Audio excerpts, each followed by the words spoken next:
Brest se positionne pour être incontournable dans les énergies marines renouvelables. Le port a des atouts et veut le faire savoir. Premier avantage, sa situation géographique.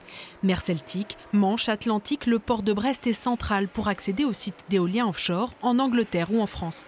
Un argument qui a déjà séduit l'entreprise espagnole Aisea. Elle assemble des mâts d'éoliennes sur le polder depuis 2022.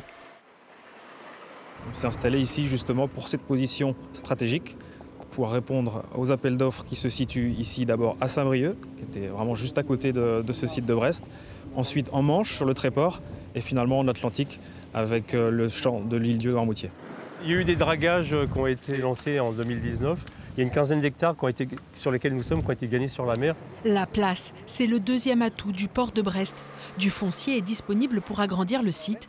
Actuellement, seuls 17 hectares sont exploités sur ce polder. En 2027, la première phase de travaux sera terminée. Un investissement de 220 millions d'euros pour la région Bretagne. Ça consiste en livrer 40 hectares qu'on voit ici sur cette partie-là, donc de terre-plein, sur lesquels on va avoir demain les assemblages des futurs flotteurs, des éoliennes flottantes, et la livraison de l'autre côté ici d'un quai charge lourde qui fait 400 mètres de long. Et l'autorité gestionnaire du port ne compte pas s'arrêter là. Les besoins spécifiques des porteurs de projets d'éolien offshore sont pris en compte.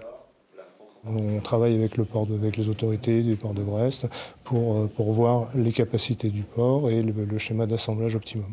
Prochain objectif donc, renforcer les sols pour leur permettre d'accueillir des éléments pouvant peser entre 5 et 20 000 tonnes. Sur ce quai, un système de mise à l'eau des flotteurs sera également installé. Pour financer ces investissements, le port de Brest espère recevoir 50 à 60 millions d'euros de l'État dans le cadre du plan France 2030.